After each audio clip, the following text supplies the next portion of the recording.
Hi guys. So I'm going to talk about last night's episode of Feud. So this is actually an interesting episode. We actually learn about Bette Davis's and Joan Crawford's feud, like how it began. So they actually show us through the interview that the reason why they kind of hate each other's guts at this point. Joan Crawford actually was hired by Warner Brothers, if I understand the story right. So she was hired by Warner Brothers because they wanted her to take roles that Bette Davis would have gotten since she was with Warner Brothers at the time. And so there's that problem where Bette Davis, she clearly can see that the reason why she's not getting these roles is because they're trying to discipline her in a sense. So that's one reason why she really dislikes Joan Crawford, because she took her roles. I think they mentioned that she took Mildred Pierce from her, and that's the one that Joan Crawford won the Oscar for. So yeah, there's definitely going to be some tension there.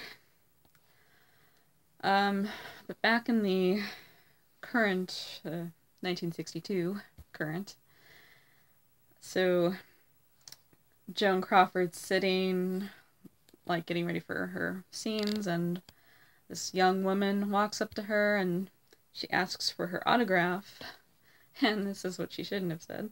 She said it's for her grandmother, who's loved Joan Crawford since she was a kid.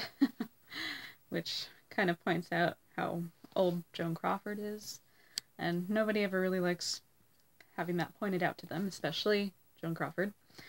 So it actually turns out this woman is going to be playing their neighbor, and she talks to Bette about it, and she's trying to explain that she has more scenes with the neighbor than anyone, and she's probably going to steal the spotlight from Bette.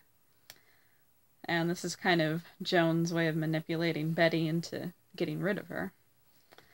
So Bette complains about the woman, and they actually end up, I don't remember if they actually fired her or just, I don't remember what they did exactly, but she went home, and this was actually kind of the start of a small friendship between Bette and Joan, because they actually worked together. This is actually kind of an interesting dynamic here. They worked together because they both have something in common, whether they like it or not. They're both older women trying to make it in Hollywood still. It's harder to find roles, and they're actually working together here because there's a younger blonde who was about to steal the spotlight from them, but they used their star power and manipulation to get rid of the woman. So that was actually kind of an interesting thing that we saw, and their friendship it goes on for a little bit, but then things are said in a column that may not have been said about Joan Crawford, and supposedly Bette Davis had said these things, and Joan Crawford gets really upset, and that kind of starts the feud again. So throughout the episode, we actually see a lot of manipulation. This whole episode was like one manipulation after another. It wasn't Bette, then it was Joan. It wasn't Joan, then it was Bette. Even the director, Bob Aldrich, like, he even tried to do some manipulating, but he actually ended up being manipulated more than anything. But, like, it's a matter of control and respect. That is what they were really focusing on. And it's really interesting to see that, whether this is true or not, that this is something that two Hollywood stars had to do to get what they wanted or felt that they needed. So if they felt they needed to get rid of somebody, then they would use their power, then they would try to get their way. So like I said, I'm never positive what is actually true or what is written for the episode, because sometimes you have to expand on the story because not enough is known. You kind of have to do your best guess with things. So I'm not positive what's actually true. I'm positive there was a feud. To what extent, I'm not sure. And I was actually pointing out last night to my mom, who was watching the show with me. She was noticing, like, when Bette Davis is playing Baby Jane, she was trying to do the voice, which it's really hard to match the voice to the character or actress that already existed. And like, there's times when it seems like some of them are not their, like, the actresses are not their counterparts. But I was pointing out that sometimes you know what you know about them, and sometimes you make choices because there are things that we don't know about them. So maybe there was a softer side to somebody, or maybe there was this other thing going on, but you have to just kind of go with it. You have to figure out your own take on things, because we never 100% know a person. Like I pointed out in my last video, we don't know, even when the person tells us, we don't know if they're telling the truth or not, or exaggerating or under-exaggerating. You never know. That's where Hollywood in general actually kind of comes in. You never really know what the truth is. Which is interesting, because with all the media and everything, you'd think we would, but the media is very good at manipulating themselves. They figure out ways to exaggerate the truth or tell even lies that aren't true at all. That's why we never really know the truth. So that, like in this show, it really explores that. Like even with Hedda Hopper, and like Joan called Luella Parsons at one point to spite Bette Davis and Hedda Hopper, and she told lies.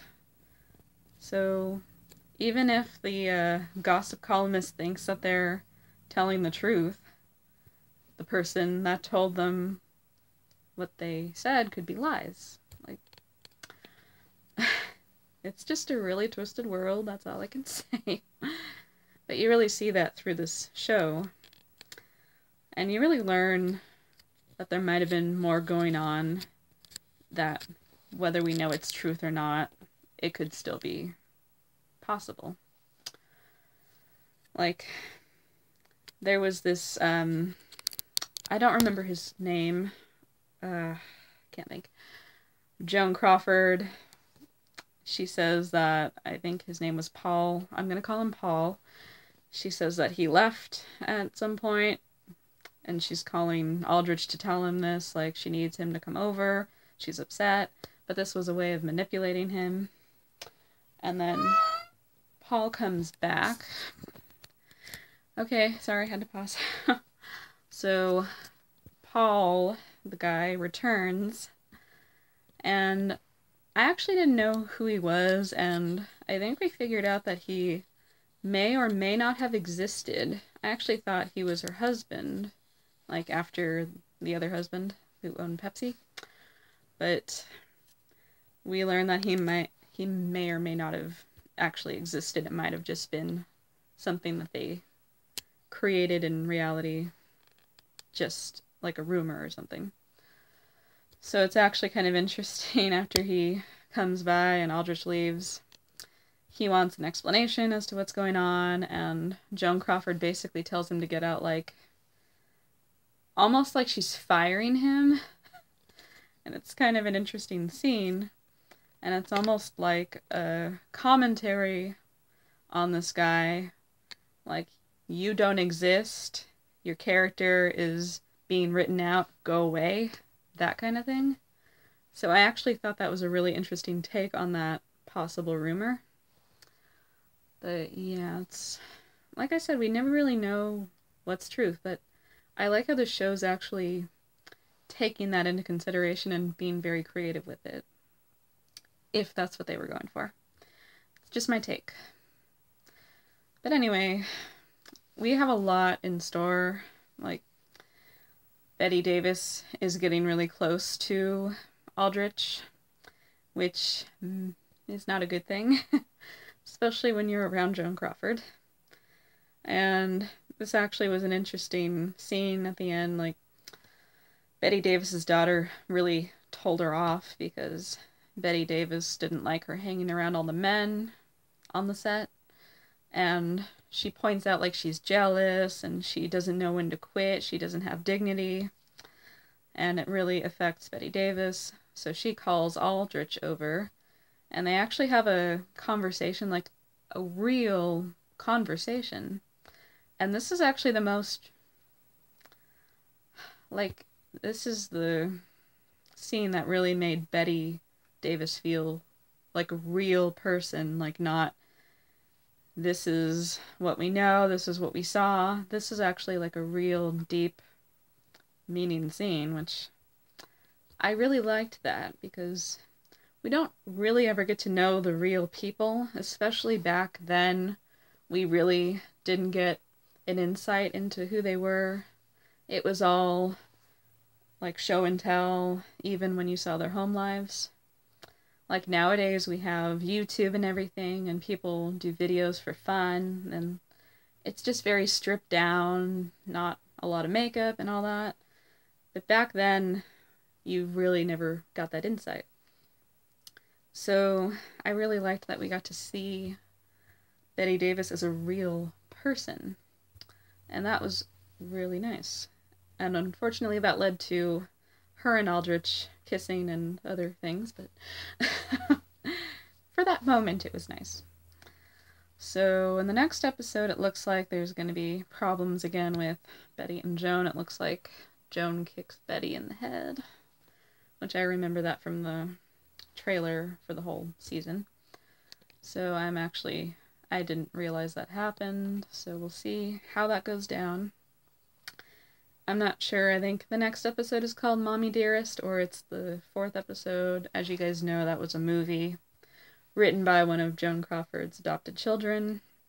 Did not paint her in a really good light, so maybe we'll actually get to see her with her adopted children, which that'll be interesting too. Oh, yeah, a lot going on. Also, I found something interesting. So, I don't know if you guys know this, but when Bette Davis was nominated for Whatever Happened to Baby Jane, Joan Crawford did not get nominated. But she was there because the actress who did win, Anne Bancroft for The Miracle Worker, she made a deal with her that if she was absent, she could accept her award.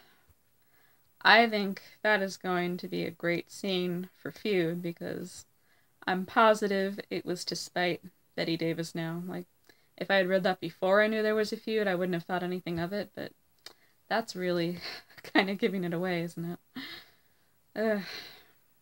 Boy. Hollywood feuds. Okay, so I'm gonna leave it here, and we'll see what happens on the next episode. I hope you guys enjoyed this video, and I'll see you soon. Bye!